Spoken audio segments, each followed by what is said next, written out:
Doctor, when you talked about vitamin C, for example, as, Yes, sir. one of the helpful things for cancer, that's an antioxidant, correct?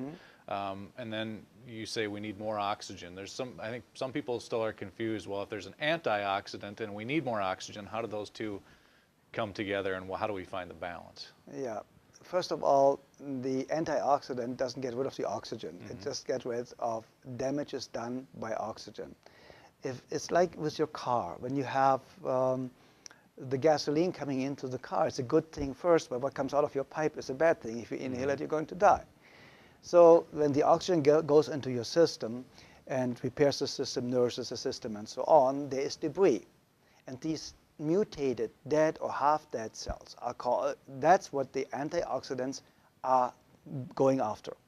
And this is why we need the only way to eliminate these potential cancerous cells, these potential mutated cells that have a changed DNA and start to regrow itself instead of the healthy cell.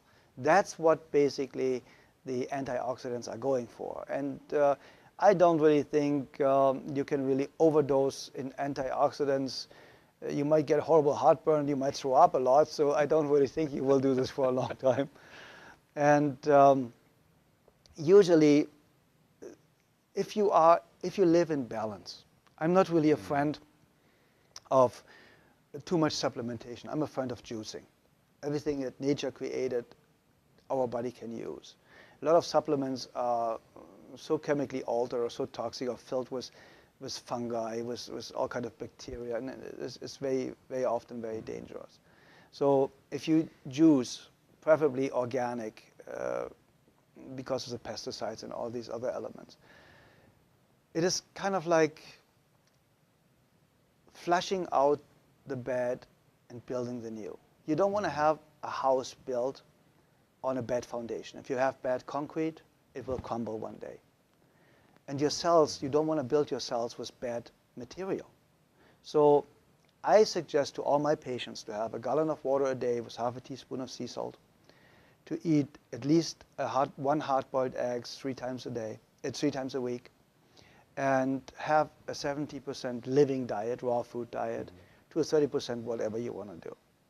And then we are in this world of urge, that's our instinct. When we have an urge for something, it's usually when the pregnant woman has this urge for a pickle with chocolate cream on it and whatever, it's because the fetus just needs certain building blocks right now. And this is why we have an urge. It's like with chocolate. If you have a craving for chocolate and you just eat as long as the craving goes on, you will not gain weight. It will not have any negative impact. We gain the weight because we say, oh, we opened the entire bar now we need to really finish that, right? Yeah. And this is basically where the problem starts, the overeating. But when you have an instinct, a craving for something, it's good for you. You need it. We just need to relearn to know when it is enough, and we need to stop eating just because it's on the plate, and we have been trained to eat everything on the plate. We need to come back to ourselves, believe in ourselves again, feel ourselves again, allow ourselves to love us again. If you love yourself, you're a healthy person, because you will automatically come back to the instinct that leads you back to health. I do not really believe in any outside form. We are using tools for the patients because very often they're at a stage where the body is so broken down that it needs some physical help, some build-up material. But if the person is not in a state of danger of dying within the next couple of days, we do not really historically used any form of supplementation. We just really used the energy level of the person. We corrected eating habits and gave the person goals. Because a goal, if you have your own goal, not somebody else's goal that you try to fulfill, gives you hope, gives you motivation, gives you a reason for existence. And that's what we all need. We need a reason again. We need hope again. We need to believe in ourselves again. We need to create a family again. We need to stick together. Because in the olden days, Scott, we had the great-great-grandmother and the grandmother and the mother and the siblings and the little sister and the big brother and everything. So there was no stress, because whatever you needed, if you needed to cry on somebody's shoulders, you went to your great-grandmother. You know, they understand everything.